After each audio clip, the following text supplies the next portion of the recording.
जो लोग लाइव हैं एक बार कमेंट कर दीजिए।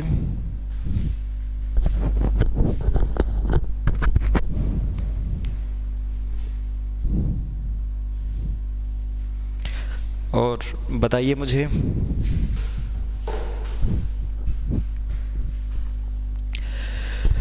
जी। गौरव, मुसरत, वेरी गुड मॉर्निंग। बताइएगा जी, क्या पढ़ा था हमने पिछली क्लास में?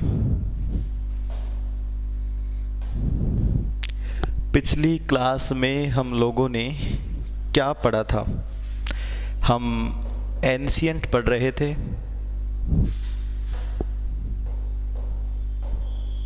एंशिएंट इंडिया हम पढ़ रहे थे। ओके जी, बताइए। गुप्त काल, अच्छा, मैंने आप लोगों को थोड़ा सा काम दिया था, ठीक है। मुझे बताइए, मैंने आप लोगों को कुछ क्वेश्चन दिए थे स्वर्ण युग के, तो आप में से किसने जो है वो क्वेश्चन कर लिए हैं? मुझे उनके आंसर बताइए। कौन सा स्वर्ण युग किस समय को कहा जाता था? ठीक है, लिखवाए होंगे लास्ट क्लास में मैंने, बताइएगा।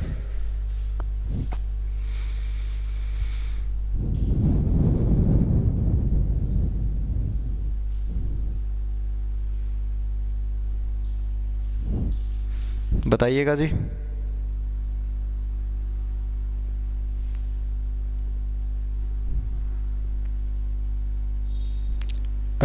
जी बिल्कुल फिक्स कर लेंगे, ठीक है। तो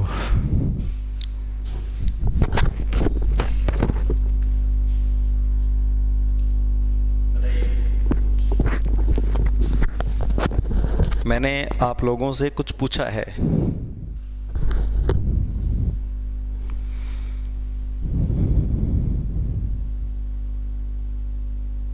चलिए मत बताइए, तो हम देखते हैं। अब शुरू करेंगे हम गुप्त काल, यानी भारत के इतिहास का स्वर्ण युग। गुप्त काल 240 एडी से लेके 580 एडी तक भारत के इतिहास का स्वर्ण युग।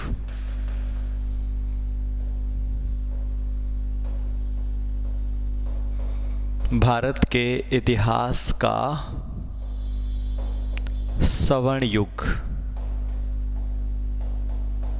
हम गुप्त काल को कहेंगे। आप लोगों को मिले ही नहीं, तो आज की क्लास में लास्ट में बताऊंगा मैं आप लोगों को इनके बारे में, ठीक है। तो देखिए, सबसे पहले तो ये कि गुप्त काल को भारत के इतिहास का स्वर्ण युग क्यों कहा जाता है? क्यों गुप्त काल को ही स्वर्ण युग कहा जाता है? क्योंकि गुप्त काल में कला, साहित्य व विज्ञान, इन तीनों का विकास हुआ था। गुप्त काल में कला, साहित्य और विज्ञान तीनों का ही विकास हुआ था, इसलिए गुप्त काल को स्वर्ण युग कहा जाता है भारत के इतिहास का। कैसे? कला की अगर मैं बात करूं, मूर्ति कला, नृत्य कला, इनका विकास हुआ। अजंता की गुफाएं,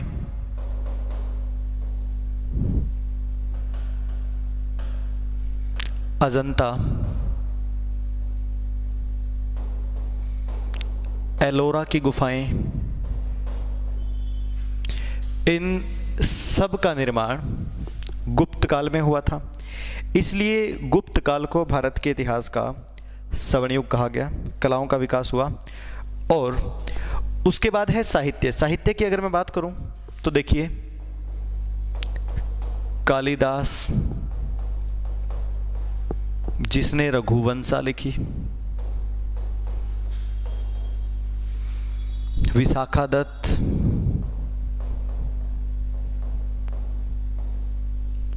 जिसने देवी चंद्रगुप्तम लिखी,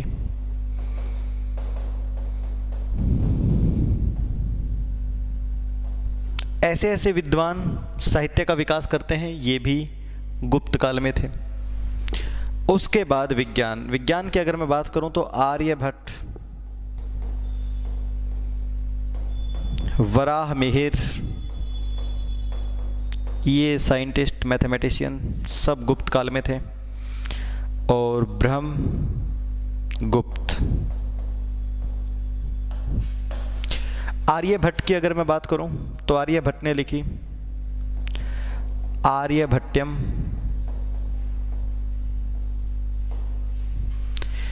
सूर्य सिद्धांत,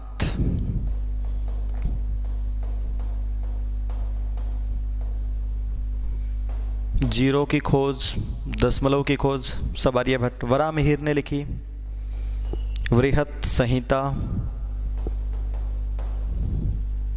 ब्रह्मगुप्त ने लिखी ब्रह्म सिद्धांत। तो जी इतने सारे विद्वान, साहित्यकार, मूर्तिकला, अजंता की गुफाओं की कला, सब कुछ गुप्त काल में ही पनपा था। इसलिए गुप्त काल को भारत के इतिहास का स्वर्ण युग कहा जाता है। और इसके अलावा एक बात और कहें, सबसे ज्यादा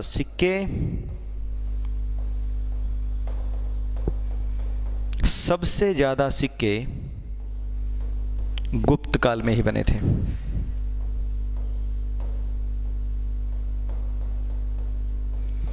गुप्त काल में बने सबसे ज़्यादा सिक्के जो है वो गुप्त काल में ही बने थे। आप लोग इसको कीजिए नोट यहाँ तक।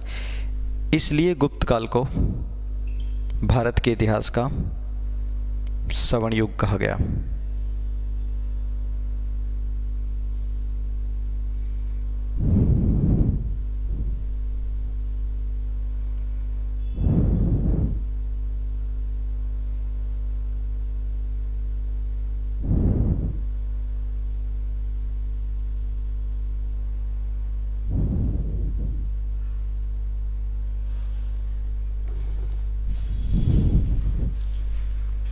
हिस्ट्री की मैराथन क्लास जी देखते हैं बहुत जल्द। अब तक तो कोई प्लान है नहीं, शेड्यूल डाल नहीं रखा था, कोई बात नहीं जी।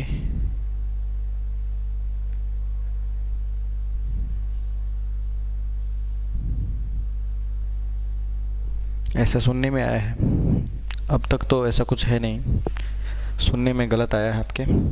ठीक है, बताइएगा जी। ये हमने सिर्फ ये देखा है कि गुप्त काल को स्वर्ण युग क्यों कहा जाता है। ये सब गुप्त काल में हुआ था जो बोर्ड पे लिखा हुआ है। कला हो, साहित्य हो, विज्ञान हो, इन सब का विकास गुप्त काल में हुआ था। कला में मूर्ति कला हो गई, नृत्य कला, गुफाओं की कला हो गई, अजंता की गुफाएं, एलोरा की गुफाएं, सब गुप्त काल की देन है। साहित्य में कालिदास जैसे विख्यात व्यक्ति, विशाखदत्त जैसे व्यक्ति सब गुप्त काल में थे। और विज्ञान की बात करूँ तो आर्यभट्ट, वराहमिहिर और ब्रह्म सिद्धांत सब गुप्त काल में ही थे। और सबसे ज़्यादा सिक्के भी गुप्त काल में ही बने थे।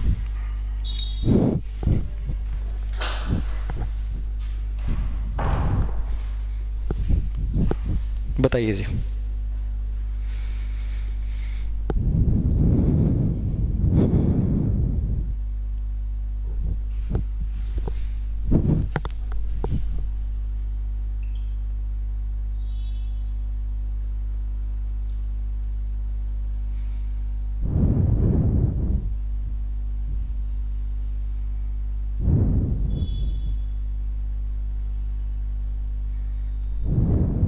कीजिएगा नोट।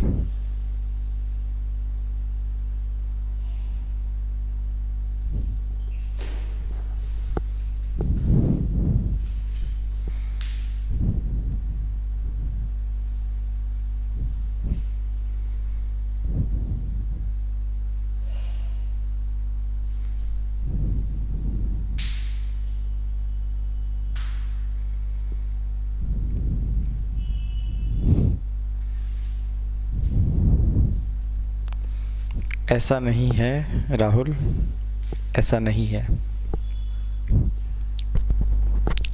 कर लिया सबने? चलिए जी। अब फाइनली हम पढ़ लेते हैं गुप्त काल को। देखिए जी,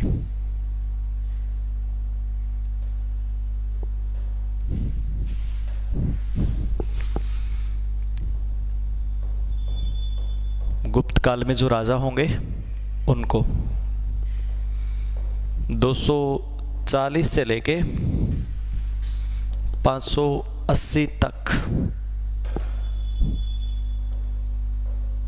गुप्त काल के सभी राजाओं को तो हमें नहीं पढ़ना, कुछ होंगे शुरू में जो फेमस होंगे उनको हम पढ़ेंगे। देखिए जी, सबसे पहले हमें एक राजा को पढ़ना होगा जिनका कार्यकाल 240 से लेके 280 तक चलेगा। उसके बाद एक आएंगे 280 से लेके 320 तक। उसके बाद आएंगे 320 से लेके 335 तक। उसके बाद आएंगे 335 से लेके 375 तक, और उसके बाद 375 से लेके 380 तक। एक बार तो हम यहाँ तक पढ़ते हैं, देखिएगा जी, ठीक है, समझिए। 240 में गद्दी पर बैठा था श्रीगुप्त। श्रीगुप्त नाम का व्यक्ति शुरुआत करता है जी। इसको हम कहेंगे गुप्त काल का संस्थापक। गुप्त काल का संस्थापक कहेंगे हम इसको, या फिर इसने गुप्त काल की नींव डाली। गुप्त काल की नींव किसने डाली थी? श्रीगुप्त ने। श्रीगुप्त के बाद आता है घटोत्कच। श्रीगुप्त के बाद आता है घटोत्कच।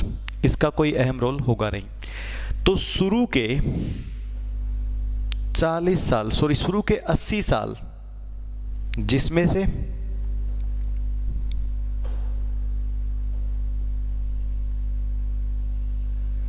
शुरू के 80 साल 240 से 280, 280 से 320, दो शासक नाम मात्र के आए थे गुप्त काल में जिन्होंने कोई बड़ा योगदान दिया नहीं। एक्चुअल में गुप्त काल की शुरुआत होती है घटोत्कच के बेटे चंद्रगुप्त प्रथम से। चंद्रगुप्त फर्स्ट 320 में गद्दी पर बैठा। गुप्त काल का वास्तविक संस्थापक, गुप्त काल का वास्तविक संस्थापक था चंद्रगुप्त प्रथम। चंद्रगुप्त प्रथम ने एक कैलेंडर शुरू किया था, गुप्त संवत। गुप्त संवत के नाम से एक कैलेंडर शुरू किया था चंद्रगुप्त प्रथम ने 320 में ही। चंद्रगुप्त प्रथम वास्तविक संस्थापक कह सकते हैं। गुप्त काल की एक्चुअल में स्थापना इसने की थी। इसकी पत्नी का नाम था कुमार देवी। पत्नी का नाम था कुमार देवी, जो कि लिच्छवियों की राजकुमारी थी। लिच्छवी राजकुमारी, लिच्छवी राजकुमारी कुमार देवी, जो कि एक लिच्छवी राजकुमारी थी, लिच्छवी राजघराने की बेटी थी। ठीक है, चंद्रगुप्त प्रथम ने इसको शुरू तो कर दिया। उसके बाद चंद्रगुप्त प्रथम का बेटा है समुद्रगुप्त। चंद्रगुप्त प्रथम का बेटा है समुद्रगुप्त। समुद्रगुप्त जिसको भारत का नेपोलियन कहा जाता है। भारत का नेपोलियन। समुद्रगुप्त को भारत का नेपोलियन कहा जाता है। क्यों? क्योंकि इसने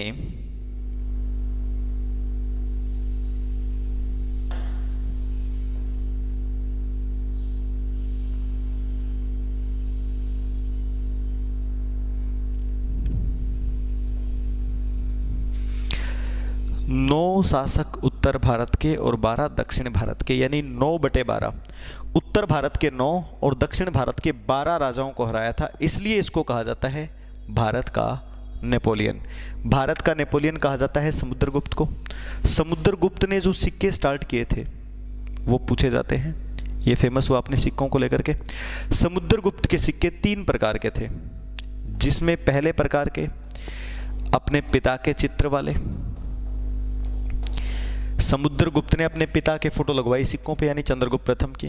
दूसरे अपनी माता के चित्र वाले,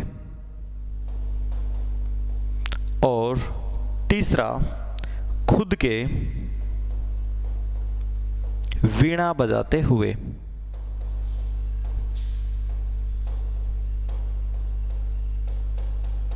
वीणा बजाते हुए सिक्के, खुद के वीणा बजाते हुए इसने सिक्के लगाए, छपवाए। ठीक है, वीणा बजाने का शौक समुद्रगुप्त को हुआ करता था। समुद्रगुप्त की अगर हम बात करें तो इसकी जानकारी हमें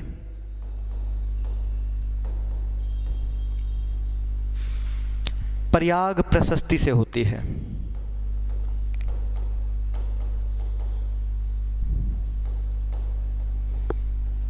इसकी जानकारी हमें कहां से हुई? प्रयाग प्रशस्ति से। और प्रयाग प्रशस्ति की रचना समुद्रगुप्त के दरबारी कवि हरिसेन ने की थी। कहां पर लिखी हुई है प्रयाग प्रशस्ति? प्रयागराज अभिलेख के ऊपर। आप लोगों को याद होगा मैंने अभिलेख करवाए थे जो, ठीक है, प्रयागराज के अभिलेख पे लिखी हुई है प्रयाग प्रशस्ति। और प्रयाग प्रशस्ति से हमें जानकारी होती है समुद्रगुप्त की। देखो मेरी बात सुनो, शुरू में श्रीगुप्त और घटोत्कच 80 साल तक राज कर गए, 40 नाम मात्र के। एक्चुअल में राजा आया 320 में, सही मायने में शुरुआत होती है 320 में चंद्रगुप्त प्रथम के साथ। चंद्रगुप्त प्रथम जिसको हम कहें कि वास्तविक संस्थापक है गुप्त काल का, इसने गुप्त संवत शुरू किया। इसकी पत्नी का नाम है कुमार देवी। इन दोनों का बेटा है समुद्रगुप्त, जिसको भारत का नेपोलियन कहा जाता है, जिसने 9 शासक उत्तर भारत के, 12 शासक दक्षिण भारत के हराए थे, 9/12। इसने जो सिक्के जारी किए थे, इसके पिता के चित्र वाले, माता के चित्र वाले और खुद के वीणा बजाते हुए सिक्के शुरू किए थे इसने। इसकी जानकारी हमें प्रयाग प्रशस्ति से मिलती है। प्रयाग प्रशस्ति जो कि रचना की थी हरिसेन ने प्रयागराज के अभिलेख के ऊपर। यहाँ तक आप लोग एक बार अच्छे से इसको नोट कर लो, यहाँ तक नोट कीजिए। उसके बाद हम आगे चलेंगे और देखेंगे इसको।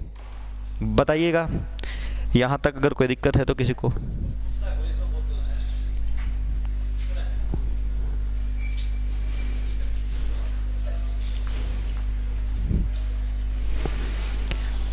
Clean it properly.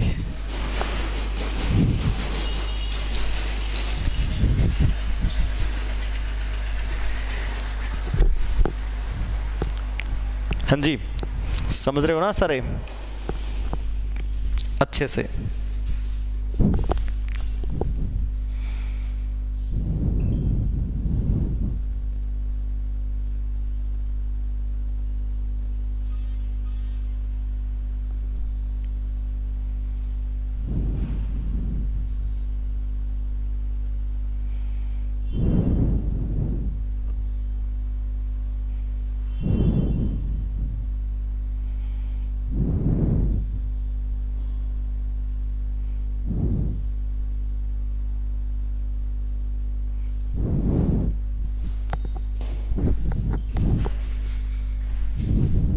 फरमाइए जी।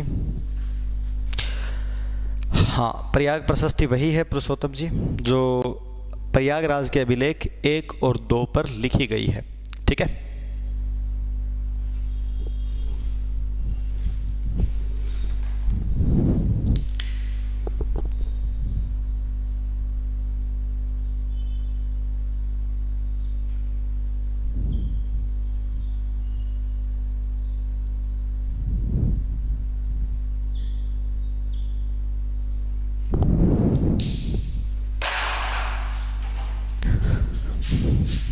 थैंक यू जी।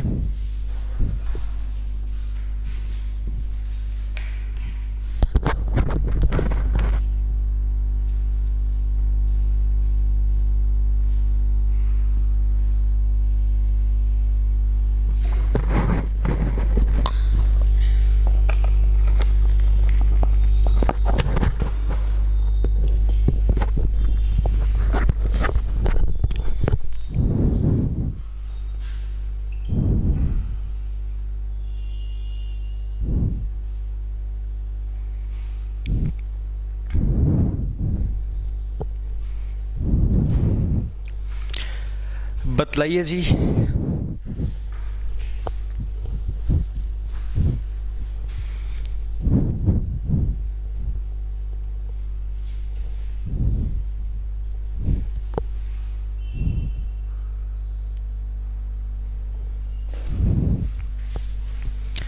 यहाँ तक करो नोट।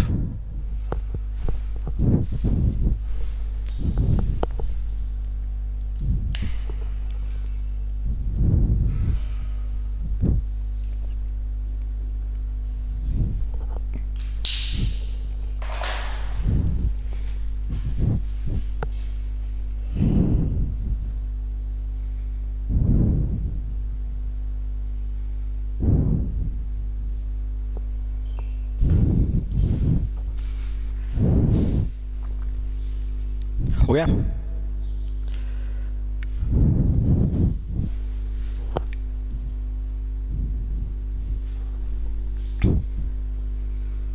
डन। आगे चलें। समुद्रगुप्त के बाद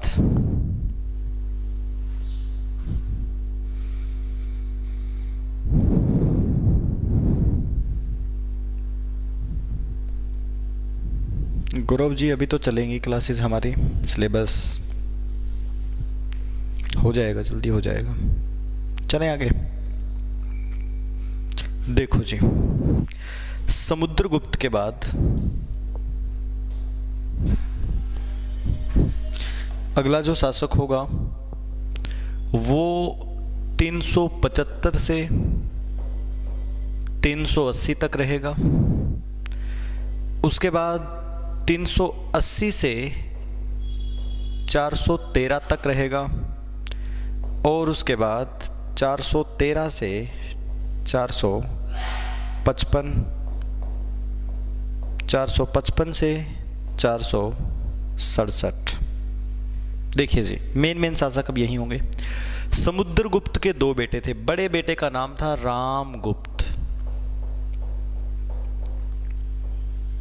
बड़े बेटे का नाम था रामगुप्त। तो जी, रामगुप्त के बारे में बताया जाता है कि रामगुप्त अपनी पत्नी को लेके फेमस हो गया। पत्नी का नाम था धुरु देवी, जो कि बहुत खूबसूरत थी। और धुरु देवी को शकों ने कैद कर लिया। धुरु देवी को शकों ने कैद कर लिया जी।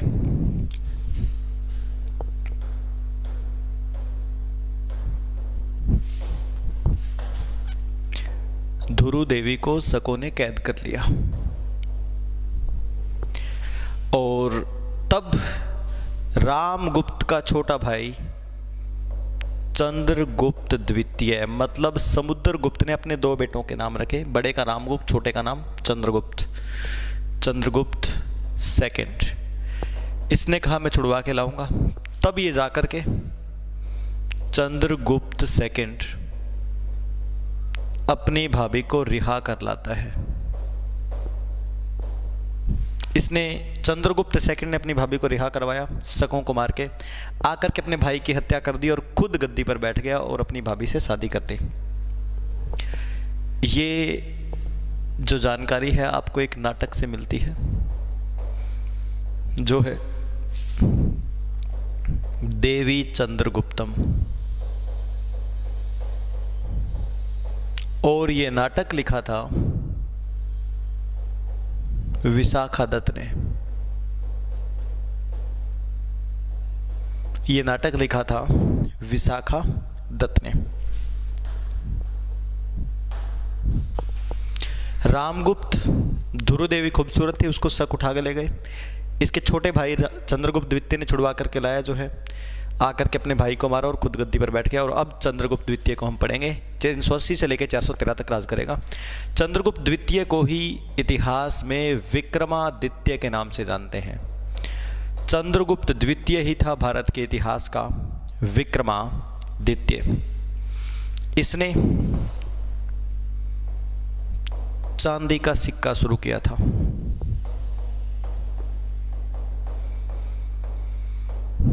जिसका नाम होगा रूपक। इसने चांदी का सिक्का शुरू किया।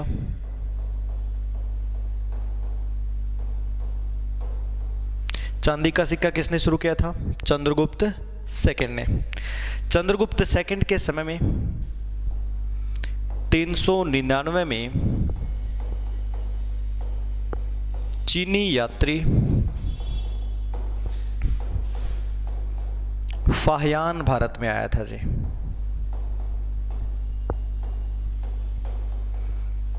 तीन सौ 99 में चीनी यात्री फाहियान भारत में आया था चंद्रगुप्त सेकंड के समय में ही। चंद्रगुप्त सेकंड के समय में ही नालंदा की स्थापना हुई थी। चंद्रगुप्त सेकंड के समय में ही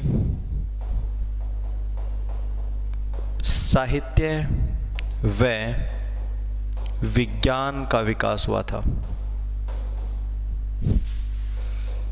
इसी के समय में साहित्य व विज्ञान का विकास हुआ था जी। इसी के समय में थे कालिदास और आर्यभट्ट। ठीक है, तो चंद्रगुप्त सेकंड इसमें सबसे फेमस है। चांदी का सिक्का इसने शुरू किया। 399 में फाहियान भी इसी के समय में आया था। नालंदा यूनिवर्सिटी भी इसी के समय में बनी 411 में, लेकिन बनवाई थी इसके बेटे कुमारगुप्त ने। ठीक है, एक बार नालंदा बिहार में है जी। नालंदा यूनिवर्सिटी बिहार में है। आप लोग इसको यहाँ तक नोट कीजिए, फिर मैं आपको आगे के गुप्त का शासकों के बारे में बताता हूँ। कीजिएगा नोट।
कीजिएगा नोट इसको। और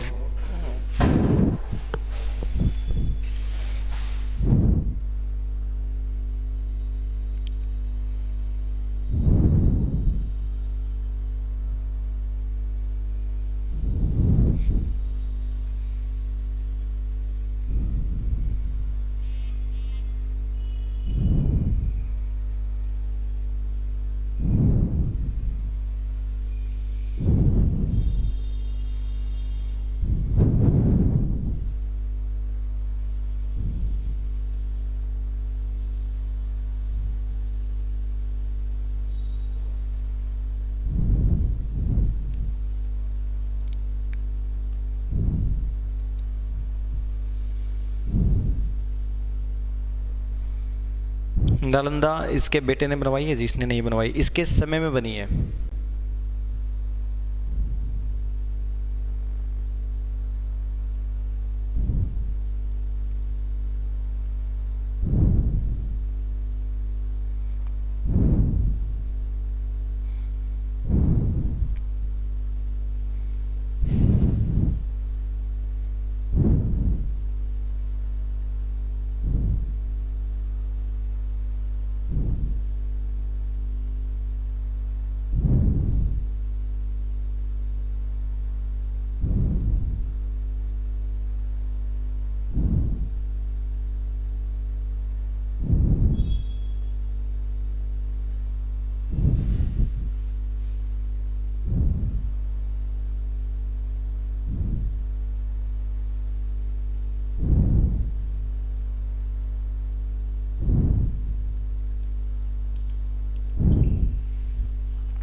चंद्रगुप्त द्वितीय के बेटे का नाम, बेटे को ही पढ़ेंगे अब हम।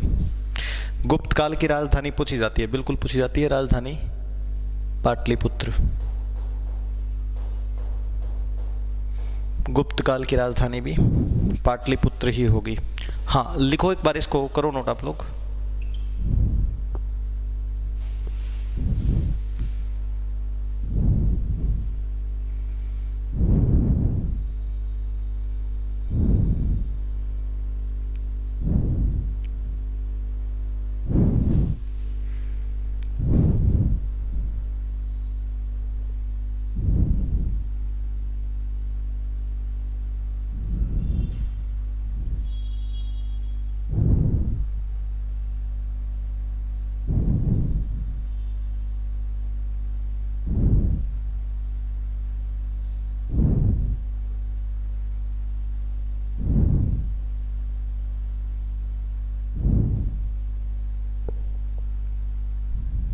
डन।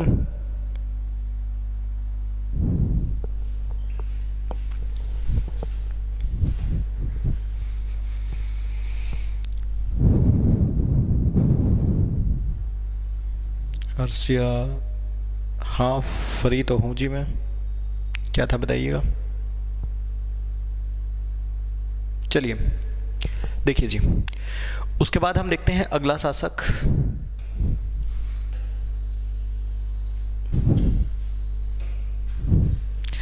चंद्रगुप्त द्वितीय के बाद उसका बेटा गद्दी पर बैठता है।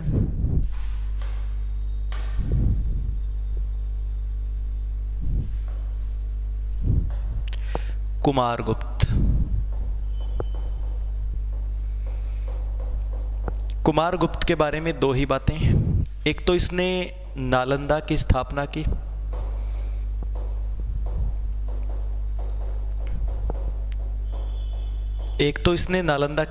की, और दूसरा इसने मयूर आकृति के सिक्के छापे।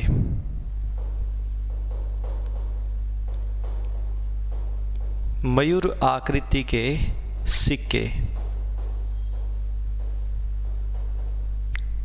बनवाए जी, और ये सिक्के भी चांदी के थे।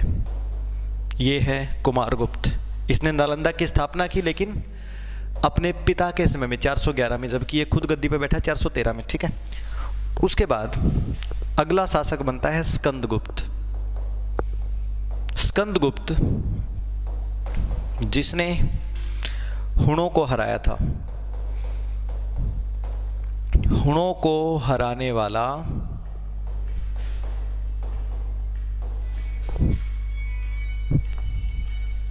जी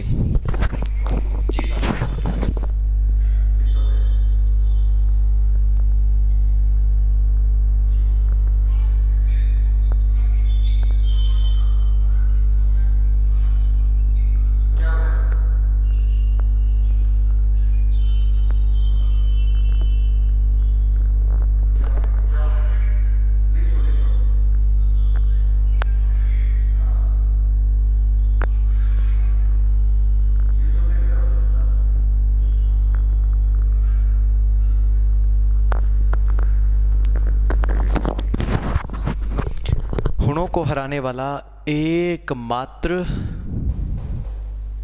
गुप्त शासक। हुणों को हराने वाला एकमात्र गुप्त शासक स्कंदगुप्त। इसके बाद स्कंदगुप्त के बाद इसी की अगली बात यह है कि इसने सुदर्शन झील का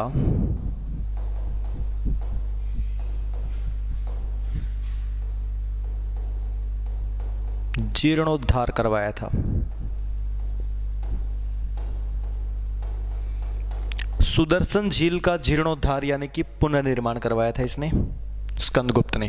ठीक है, इसके बाद तो समझ लीजिए गुप्त काल का पतन हो गया और आखिरी गुप्त शासक था,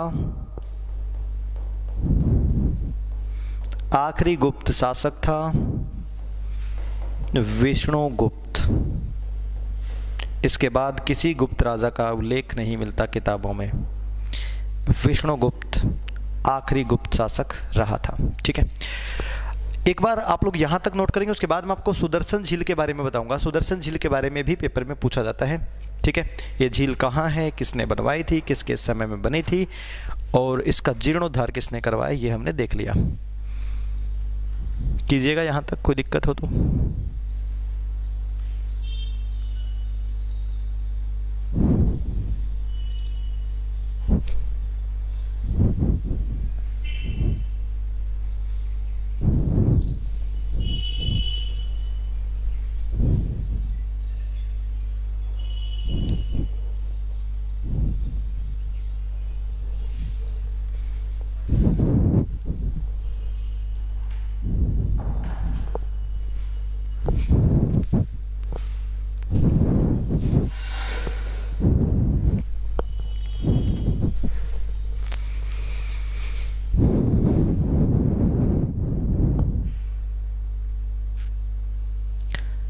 हुण भारत में मध्य एशिया से आते थे।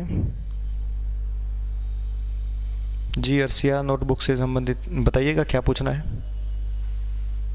कमेंट कर सकते हैं आप लोग।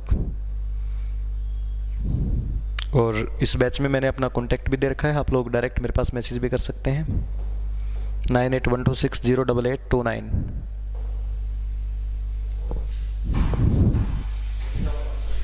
क्या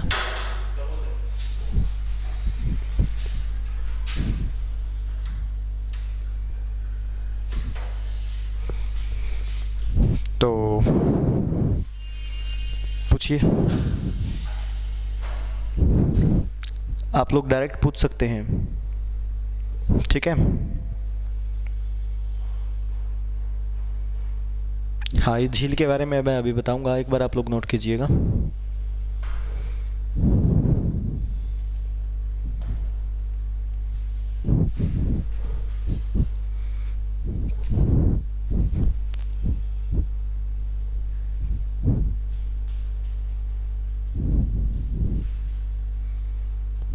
हाँ, लेकिन गुप्त काल में एक ही शासक था ये जिसने हुणों को हराया था।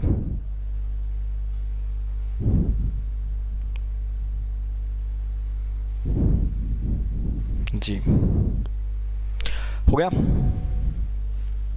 चलिए देखिए, उसके बाद मैं आप लोगों को बता दूं सुदर्शन झील के बारे में।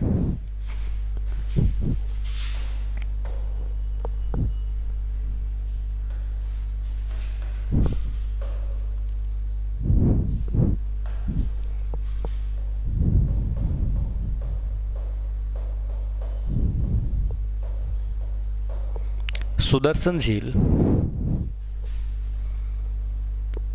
सौराष्ट्र में यानी गुजरात,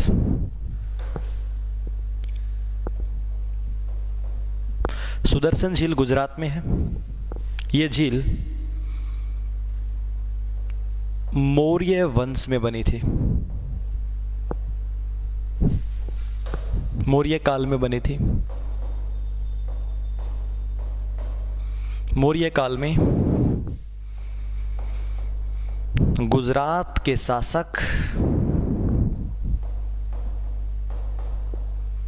पुष्यगुप्त ने बनवाई थी। मौर्य काल में गुजरात के शासक पुष्यगुप्त ने बनवाई थी और उस समय चंद्रगुप्त मौर्य का समय था जी। पूरे देश का राजा था चंद्रगुप्त मौर्य। चंद्रगुप्त मौर्य के समय में टाइम चल रहा था जी चंद्रगुप्त मौर्य का। चंद्रगुप्त मौर्य के टाइम पे सुदर्शन झील का निर्माण गुजरात के शासक पुष्यगुप्त ने करवाया था। ठीक है, यह झील गुजरात में है, तो बनी चंद्रगुप्त मौर्य के समय में, और इसका जीर्णोद्धार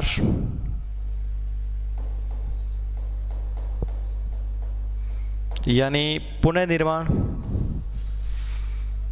स्कंदगुप्त ने करवाया।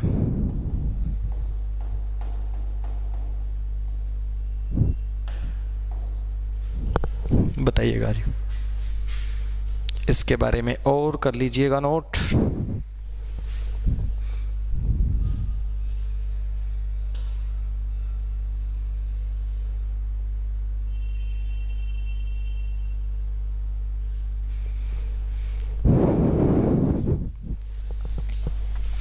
हाँ जी, हुण जो है लूटपाट के लिए आते थे भारत पे।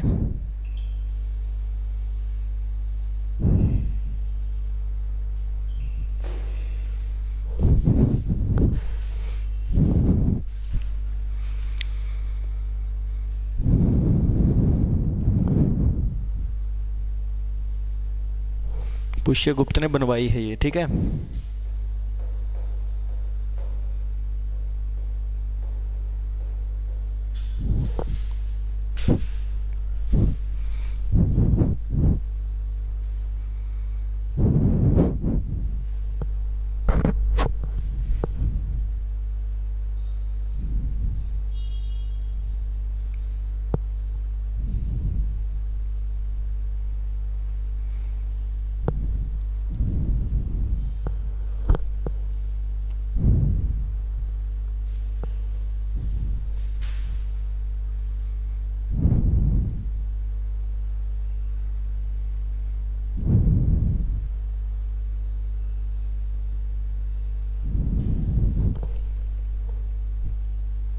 ये स्कंदगुप्त का टाइम था 455 से, देखो स्कंदगुप्त, ये कुमारगुप्त का टाइम है, ठीक है।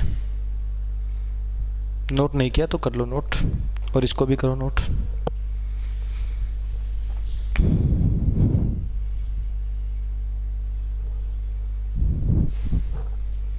फरमाइए जी, बताइए जी।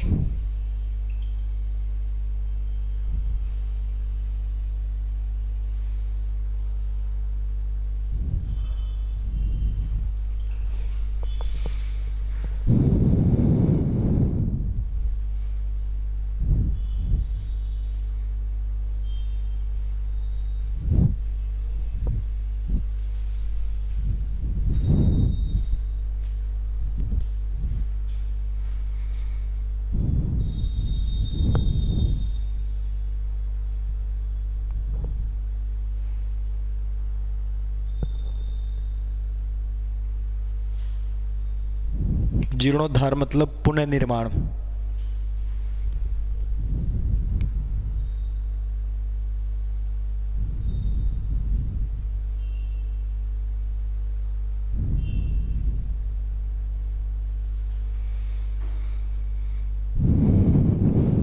डन। चलिए अब देखिए, मेरी बात सुनिए। हम लोगों ने आज पढ़ा गुप्त काल को 240 से लेकर 580 तक भारत के इतिहास का स्वर्ण युग। क्यों कहा जाता है गुप्त काल को भारत के इतिहास का स्वर्ण? क्योंकि कला, साहित्य और विज्ञान, इनमें जो है विकास हुआ। मूर्ति कला, नृत्य कला, अजंता की गुफाएं, एलोरा की गुफाएं, और इसके अलावा साहित्य कालिदास। अच्छा, यहाँ मूर्ति कला के बाद एक बात और नोट कर लें आप लोग साथ में, एक फेमस मंदिर भी है, दशावतार मंदिर। दशावतार मंदिर देवगढ़ में, देवगढ़ झांसी। दशावतार मंदिर देवगढ़ झांसी में है, जो कि गुप्त काल की ही देन था। दशावतार मंदिर, इसके बारे में भी लिखें आप लोग। ये देवगढ़ झांसी में है और गुप्त काल की देन है।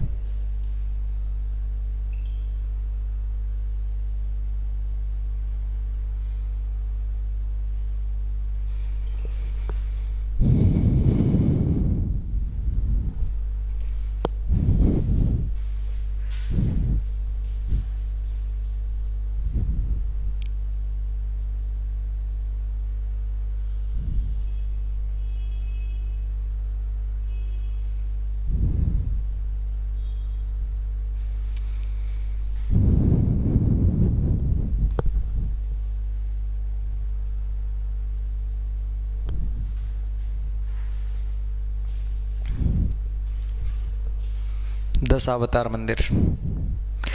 उसके बाद हमने देखा विज्ञान, आर्यभट्ट, वराहमिहिर और ब्रह्मगुप्त सारे के सारे गुप्त काल में ही थे, और एक से एक साइंटिस्ट, एक से एक विद्वान थे। Okay Preeti ji, first class कहाँ है? वो आपको इसी में मिल जाएगी। और उसके बाद देखिए गुप्त काल शुरू होता है, श्रीगुप्त और घटोत्कच शुरुआत के दो शासक। उसके बाद 320 से शुरुआत होती है जी, सही। चंद्रगुप्त प्रथम, समुद्रगुप्त, और उसके बाद रामगुप्त, रामगुप्त के बाद चंद्रगुप्त द्वितीय, चंद्रगुप्त द्वितीय के बाद कुमारगुप्त, और कुमारगुप्त के बाद स्कंदगुप्त। कुमारगुप्त की दो ही बातें थी, नालंदा यूनिवर्सिटी की स्थापना और मयूर आकृति के सिक्के। पूरा का पूरा गुप्त काल हमारा फिनिश हो चुका है। आप लोग यहाँ तक किसी को कोई दिक्कत है तो मुझे कमेंट करके बता सकते हैं।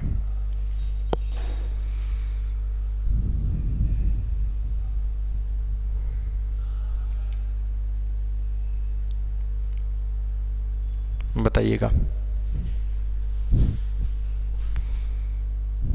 हाँ पुरुषोत्तम जी, ये नेक्स्ट क्लास में दे दी जाएगी।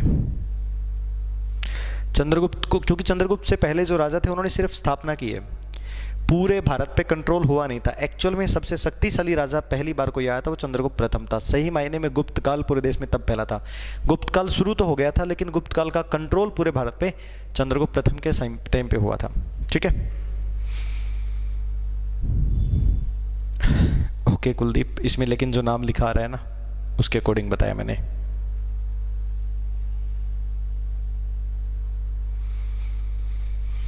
बताइए यहाँ तक कोई समस्या है तो, कोई दिक्कत है तो।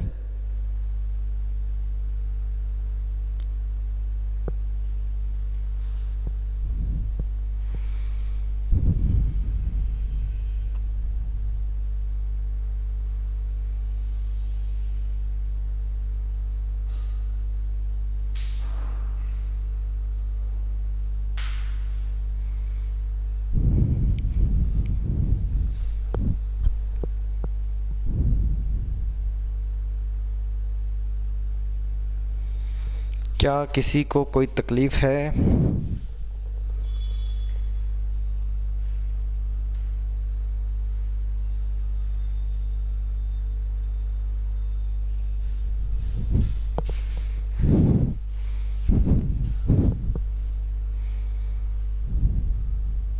नहीं है ना?